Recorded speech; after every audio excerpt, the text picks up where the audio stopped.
വീണേ,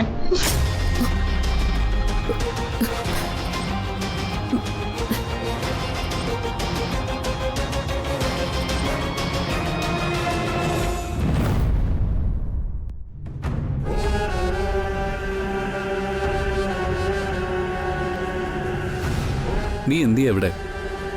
ഒന്നുമില്ല. നീ വാ, ഒരു കാര്യം സംസാരിക്കാനുണ്ട്.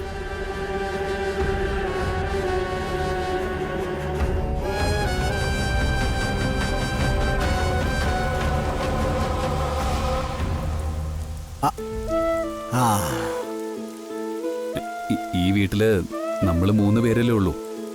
അപ്പൊ പിന്നെ എല്ലാ കാര്യങ്ങളും പരസ്പരം തുറന്നു പറയുന്നതാ നല്ലത്, അല്ലേ മാവ? നിനക്ക് ഒരു വിവാഹാലോചന വന്നിട്ടുണ്ട്. എനിക്കിപ്പോ വിവാഹമൊന്നും വേണ്ട. അതിന് ആളാരാ, എങ്ങനെയുള്ള ആളാന്ന് അറിയാതെ പെട്ടെന്ന് അങ്ങനെ വേണ്ടെന്ന് പറഞ്ഞാലോ? എന്റെ അഭിപ്രായമല്ലേ ചോദിച്ചത്, അതാ ഞാൻ പറഞ്ഞത്. പെട്ടെന്നൊരു കല്യാണത്തിനൊന്നും ഞാനില്ല. എടി, പെട്ടെന്നൊന്നും വേണ്ട. അല്ല, അവര് കാത്തിരിക്കാൻ തയ്യാറാ. ആളെ നിനക്ക് നന്നായിട്ട് അറിയാം. അല്ല, നിനക്ക് ആളെ അറിയാം. വേറെ ആരുമല്ല, നമ്മുടെ വേണു. ആ ആള്.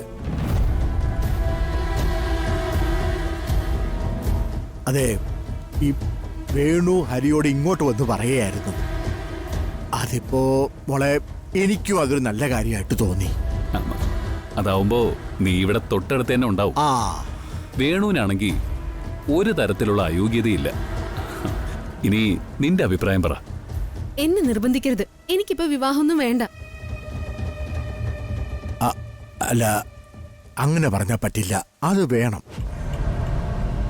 നിന്റെ വിവാഹം ഇനി അങ്ങോട്ട് വൈകിപ്പിക്കാനൊന്നും പറ്റില്ല.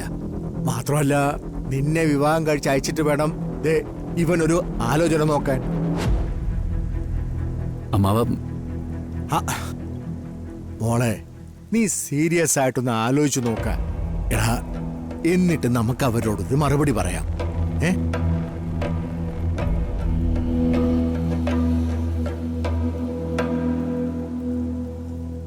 എടാ, അവക്ക് വിരോധമൊന്നും ഉണ്ടാവില്ലല്ലോ, അല്ലേ?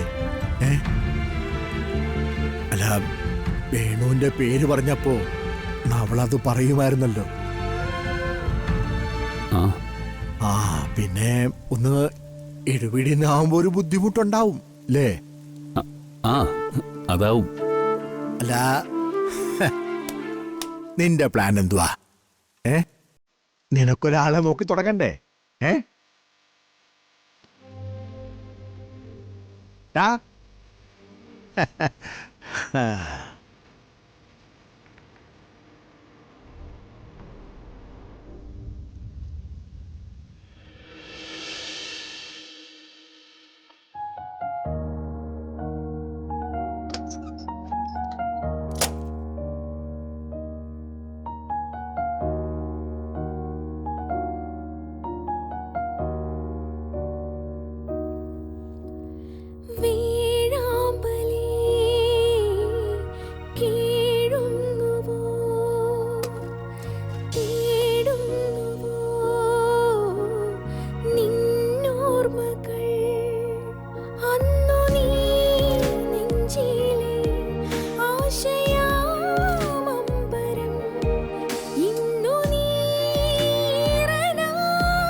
ജീവ,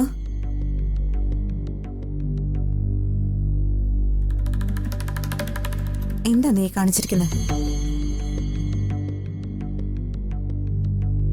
ഒന്നുമില്ലമ്മേ. അമ്മ മോനെ പറ്റിച്ചു എന്ന് തോന്നുന്നുണ്ടോ? അത് പിന്നെ അമ്മ എന്താ പറയുന്നത്, എന്താ ചെയ്യുന്നതെന്ന് എനിക്ക് മനസ്സിലാവുന്നില്ല. വിവാഹം മുടക്കിയേക്കാമെന്ന് ഞാൻ പറഞ്ഞത് എന്തുദ്ദേശത്തിലായിരുന്നു എന്ന് മോന് മനസ്സിലായില്ലേ?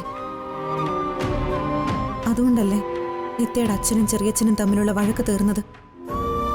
അവരൊരുമിച്ച് നിൽക്കുന്നതും പരസ്പരം പുറത്ത് സംസാരിക്കുന്നതും ഒക്കെ കാണുമ്പോൾ അതിനേക്കാൾ വലിയ സന്തോഷം വേറെ എന്താ?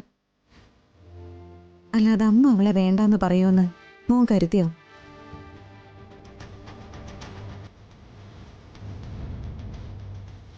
മോനെ, നിത്യ നിനക്ക് വിധിച്ച പെണ്ണ, ഈ കുടുംബത്തിന് വിധിച്ച പെണ്ണ. അത് ദൈവത്തിന്റെ തീരുമാനമാണ്. ഒരാൾക്കും അത് മാറ്റിമറിക്കാനാവില്ല.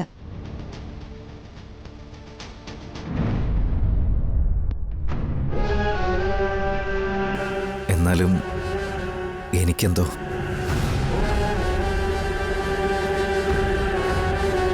നോക്ക്, നമ്മളൊരു വലിയ നേട്ടം എത്തിപ്പിടിക്കുമ്പോൾ അതിനു മുൻപിൽ ചെറിയ ചെറിയ ഒരുപാട് തടസ്സങ്ങൾ ഉണ്ടാവും. ആ തടസ്സങ്ങളൊക്കെ മറികടന്ന് അത് നേടുമ്പോൾ അതിന്റെ പൂർണ്ണതയിലെത്തും. മോനെ, നിന്റെ മനസ്സിൽ വെറുതെ വേണ്ടാത്ത എന്തൊക്കെയോ തോന്നലുകൾ കടന്നുകൂടിയിട്ടുണ്ട്. അത് അമ്മയ്ക്ക് നന്നായി അറിയാം. അമ്മ ബുദ്ധിമുട്ടുന്നതിനെ കുറിച്ചാണ് നീ ചിന്തിക്കുന്നതെങ്കിൽ അമ്മയ്ക്കത് ഇഷ്ടമാണ്. നിങ്ങൾ മക്കൾക്ക് വേണ്ടിയല്ലാതെ ഞാൻ ആർക്ക് വേണ്ടിയാടാ ബുദ്ധിമുട്ടേണ്ടത്? മോനെ, പിന്നെ അമ്മ നിന്നോടൊരു കാര്യം ചോദിക്കട്ടെ? എന്താ? സത്യത്തിൽ ഇത് കുറച്ച് മുൻപേ ചോദിക്കേണ്ട കാര്യമായിരുന്നു. പക്ഷേ ഓരോ തിക്കും തിരക്കിനും ഇടയിൽ അതിന് സമയം കിട്ടിയില്ല. അമ്മ കാര്യം പറ. നിത്യം നിന്റെ ഭാര്യയായി വരണമെന്ന് ഏറ്റവും കൂടുതൽ ആഗ്രഹിച്ചത് ഞാനാ. അതിനുവേണ്ടി ഒരുപാട് കാര്യങ്ങൾ ഞാൻ ചെയ്യുകയും ചെയ്തു. അമ്മ കണ്ടെത്തിയ കുട്ടിയെ ശരിക്കും ഇഷ്ടമാണോ നിനക്ക്?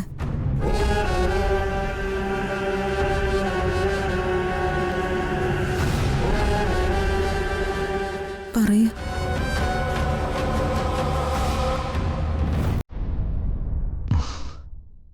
എൻ്റെ നന്മയ്ക്ക് വേണ്ടിയല്ലാതെ അമ്മ മറ്റൊന്നും ചെയ്യില്ലെന്ന് എനിക്കറിയാം.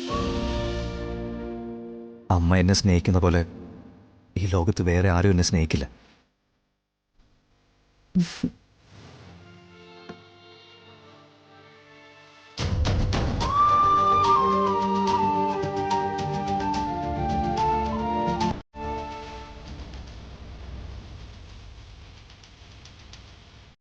ഇനി എൻ്റെ മോൻ്റെ മനസ്സിലൊരു സങ്കടവും വേണ്ട. നാളെ നിത്യയുടെ വീട്ടിൽ പോകണം. നിത്യയും അച്ഛനെയും ഇങ്ങോട്ട് കൂട്ടിക്കൊണ്ടുവരണം. കേട്ടോടാ? ആ.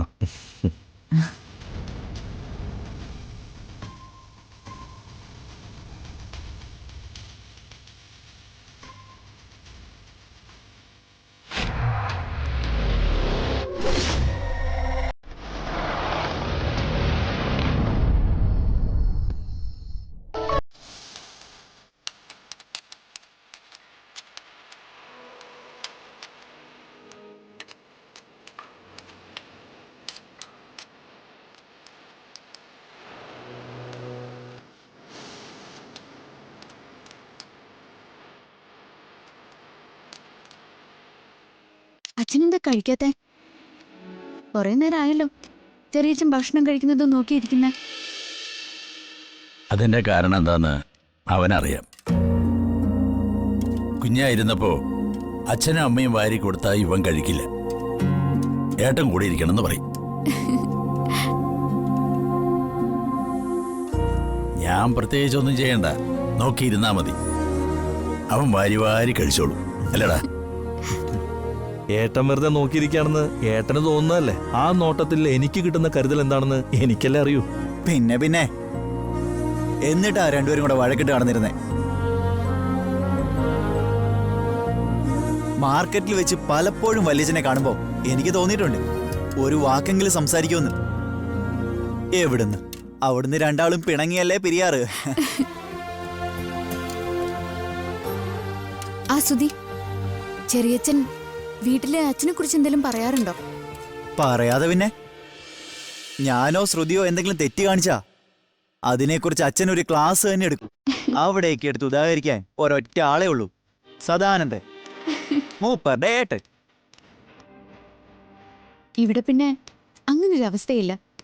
ചില ദിവസം രാവിലെ മുതൽ അച്ഛൻ്റെ മുഖം ഒരു കൊട്ടയുണ്ടാവും. എന്താന്ന് ചോദിച്ചാ ഒന്നുമില്ല എന്ന് പറഞ്ഞുകൊണ്ടിരിക്കും. പിന്നെ കുറെ കഴിയുമ്പോൾ തുടങ്ങും, ഇന്ന് ശിവാനന്ദന്റെ പിറന്നാളാണ്, വർഷങ്ങൾക്ക് മുമ്പ് ഇന്നാണ് ശിവാനന്ദൻ ആദ്യമായിട്ട് സ്കൂളിലേക്ക് പോയത്. അങ്ങനെ എന്തിനു പറയുന്നു. ചെറിയച്ഛന് ടീച്ചറുടെ കയ്യിൽ നിന്നും ആദ്യത്തെ അടി കിട്ടിയ ദിവസം പോലും അച്ഛൻ കൃത്യമായിട്ട് ഓർക്കും. നീ കേട്ടില്ലടാ പിള്ളേര് നമ്മളെ കളിയാക്കുന്നത്. അവര് കളിയാക്കട്ടെ ഏട്ടാ. ഇനി മുതല് അങ്ങനെ പറയാനുള്ള ഒരിടം ഞാൻ കൊടുക്കില്ല. ഞാനും ഏട്ടനും ഒന്നിച്ചിരിക്കുമ്പോ നമ്മൾ പിണങ്ങിയതിന്റെ കണക്ക് ഇവർക്ക് പറയാൻ പറ്റില്ലല്ലോ. ദേ ചേച്ചി, കണ്ടില്ലേ, ഇപ്പോ അവരൊന്നായി. എന്തായാലും ഇത് ജീവിതത്തിൽ പെട്ടെന്ന് വന്നൊരു സന്തോഷം. ഇനി ചെറിയമ്മയും ശ്രുതിയും കൂടെ വരണം. എന്നിട്ട് നമുക്ക് ഒരുമിച്ച് നിൽക്കണം. ശ്രുതിയോട് ഞാൻ വിളിച്ചു പറഞ്ഞിട്ടുണ്ട്. അവള് ബാംഗ്ലൂരിൽ നിന്ന് കാലുത്തിയ ആദ്യം എത്തുന്ന ഇവിടെ തന്നെ ആയിരിക്കും. വല്യച്ചാ, ഞാനീ അടങ്ങി ഒതുങ്ങിയിരിക്കുന്ന പോലൊന്നും അല്ല അവള്. കളിയാക്കാന്ന് പറഞ്ഞാ കളിയാക്കി അവസാനം കരയിപ്പിച്ചിട്ടേ അവൾ അടങ്ങുള്ളൂ. വരട്ടടാ, അവള് വരട്ടെ. എന്നിട്ട് നിത്യമോളുടെ കല്യാണം വരെ എല്ലാവരും ഇവിടെ തന്നെ ഉണ്ടാവണം. എന്താടാ, വിരോധം വല്ലതും ഉണ്ടോ? ഒരു വിരോധവും ഇല്ല. ഇനി ഏട്ടൻ പറയുന്നത് എന്താന്ന് വെച്ചാ അത് ഞാൻ അനുസരിക്കും. ഒന്ന് പുറത്തു വരുമോ? അത് നളിനിയാണല്ലോ. ചെറിയച്ഛൻ ഇവിടെ അകത്ത് കയറിയിരിക്കുന്നതും നിങ്ങളുടെ വഴക്ക് തീർന്നതും അമ്മായിക്ക് സഹിക്കില്ലല്ലോ. ശിവേട്ടാ, ഞാൻ എന്താന്ന് നോക്കട്ടെ.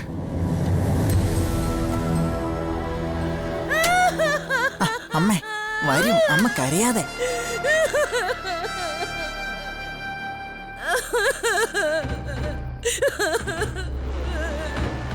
എന്താ, എന്തു പറ്റി?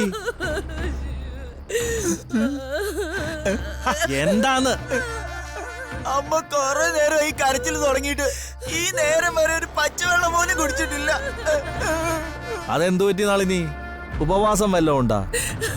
ഏട്ടന്മാർ രണ്ടുപേരും ഒന്നായപ്പോ ഞാനും എന്റെ മോനും മാത്രം പുറത്തായല്ലേ.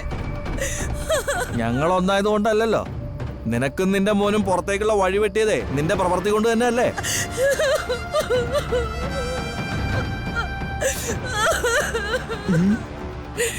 ഏട്ടൻ വലിയ വർത്താനൊന്നും പറയണ്ട. നിങ്ങൾ തമ്മിൽ വഴക്കുണ്ടായപ്പോഴേ ഏട്ടന്റെ കുറ്റം പറയാൻ ശിവാനന്ദേട്ട എന്റെ അടുത്ത് തന്നെയല്ലേ വന്നിരുന്നത് അല്ലേ?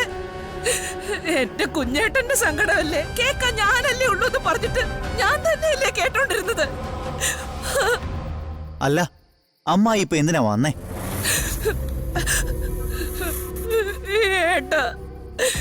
ഏട്ടൻ എന്നോട് പൊറുക്കണേട്ട. നളിനി, നീ എന്റെ പെങ്ങളാ. സത്യം പറയാലോ, എനിക്ക് നിന്നെ പേടിയാ. ഇപ്പൊ തന്നെ ഇത്ര അടുത്ത് നീ വന്ന് നിൽക്കുന്നില്ലേ?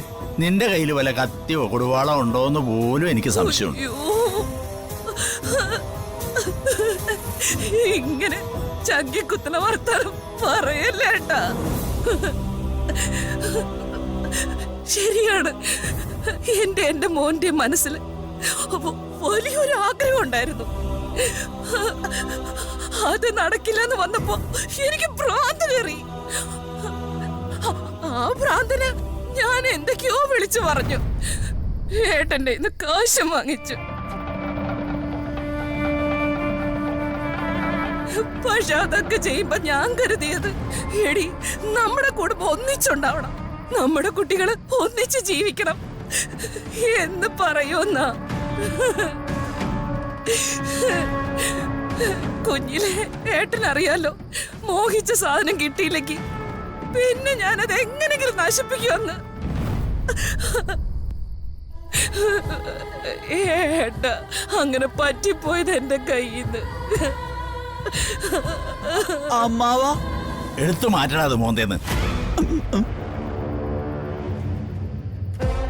അമ്മയ്ക്ക് കുഞ്ഞമ്മാവന്റെയും വല്യമ്മാവന്റെയും കൂടെ നിക്കണമെന്നുണ്ട്. അത് വേണോ അമ്മായി? ഓഹോ, നിന്റെ അച്ഛൻ പറഞ്ഞതുപോലെ നിനക്കും എന്നെ പേടിയായിരിക്കുമല്ലേ?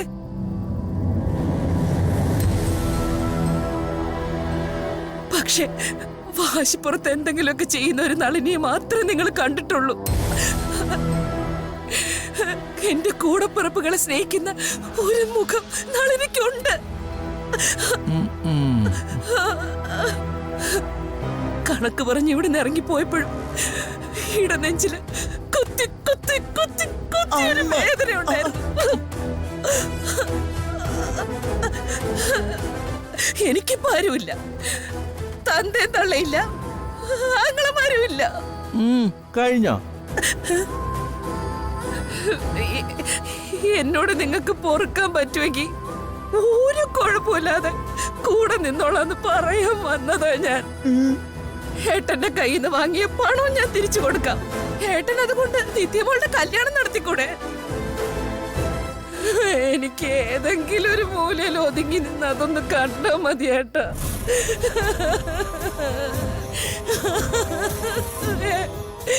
ഏട്ടാ, എന്നോട് പുറത്തൊന്ന് പറയണ്ട.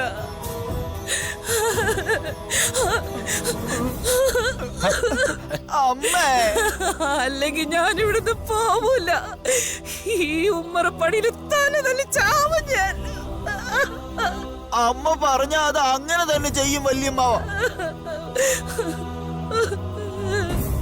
ശിവാനന്ദ, എന്താടാ ചെയ്യണ്ടേ? ഇവളെ ഏട്ടനല്ലേ ദ്രോഹിച്ച്? ഏട്ടൻ തന്നെ തീരുമാനിച്ചു എന്താ വേണ്ടെന്ന്. നിങ്ങള് സഹോദരന്മാരും സഹോദരിയല്ലേ? അത് വെട്ടിമുറിക്കണമെന്ന് മക്കൾക്ക് ആഗ്രഹമില്ല അല്ലടാ? ഇനി കുഴപ്പമൊന്നും ഉണ്ടാക്കില്ലെങ്കില് അമ്മായി കൂട്ടത്തിൽ കൂടിക്കോട്ടെ.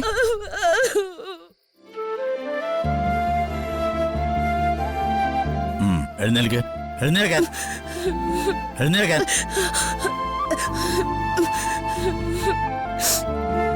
എന്റെ മോള് പറഞ്ഞു കേട്ടല്ലോ, ഒരു കുഴപ്പം ഉണ്ടാക്കാത്തിടത്തോളം കാലം നിനക്കും നിന്റെ മോനും നമ്മുടെ കുടുംബത്തിൽ കൂടെ കൂടാ. എന്തെങ്കിലും കുഴപ്പമുണ്ടാക്കിയ കൊന്നുകളയും ഞാൻ. അത് കുറഞ്ഞൊന്നും ഞാൻ ചെയ്യില്ല. ഈശ്വരന്മാരാണ് എന്റെ രണ്ടേട്ടന്മാരാണ്. ഇനി എന്റെ ഭാഗത്തുനിന്ന് ഒരു തെറ്റും വരൂല. നിത്യമോളെ എന്റെ സ്വന്തം മോളായിട്ട് കാണാം. അവളുടെ കല്യാണം ഞാൻ നടത്തിക്കോളാം. അവളെ കെട്ടാൻ പോണ വീട്ടുകാരോട് സകലതിന് ഞാൻ മാപ്പ് പറഞ്ഞോളാം. വേറെ ആരും എന്റെ തെറ്റുകൾ പൊറുക്കൂല. ഏട്ടൻ ചെയ്തത് സന്തോഷായി, സന്തോഷായി.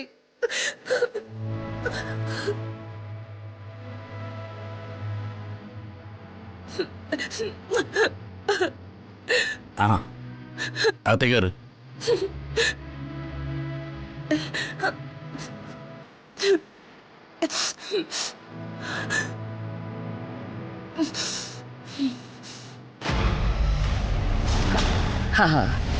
എന്നെ അപമാനിച്ചതും കരയിച്ചതൊക്കെ ഞാൻ മറക്കണം. ഏട്ടന്മാരുടെ ആഗ്രഹം കൊള്ളാം. മാറി നിന്ന് കല്യാണം മുടക്കാൻ എന്നെ കൊണ്ട് പറ്റില്ല. അതിന് കൂട്ടത്തിൽ കൂടുന്നതാ ബുദ്ധി. ഈ കല്യാണം നളിനി മുടക്കിയിരിക്കും. ഓ, ദാ വരുന്നേട്ടാ.